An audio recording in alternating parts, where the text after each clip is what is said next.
احلى صباح الى احلى متابعيني. طبعا اليوم دا اسوي عروق من كل انواع الخضروات، وانتم حرين يا نوع خضروات تعجبكم سووا.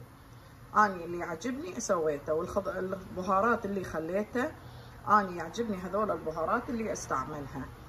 واذا يجوز انتم عندكم حساسيه شيء من هذول البهارات ومن هذول الخضروات، فانتم حرين شنو تريدون تخلون.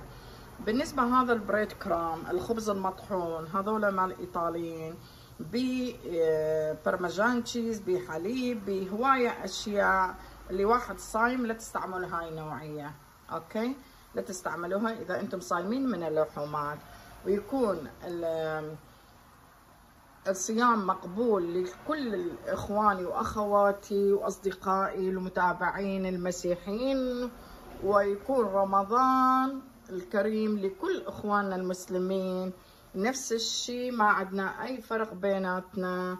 هذا هو اكلنا، واليوم ناكل هذا الاكل. وتابعوا الفيديو الثاني. الصيام مقبول لكل المسيحيين في كل العالم، في كل العالم ان شاء الله. ورمضان يكون مقبول لكل اخواننا المسلمين. تحياتي لكم، شكرا.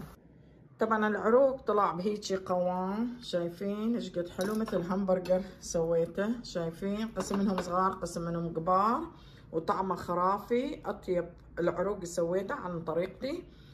اللي قسم منهم من البيت ياكلون ويا اللهانه يسوون ساندويج، ويا الخس يسوون ساندويج. والمحتويات هذول الخضار اللي خليته على تيبل على الميز هو كرفس وخيار وطماطه وبصل اخضر والفجل، واكو هالابينو سبايسي، واكو خيار مال ترشي اللي اني سويته عن طريقتي، واكو فلفل حاد همينه موجود هناك.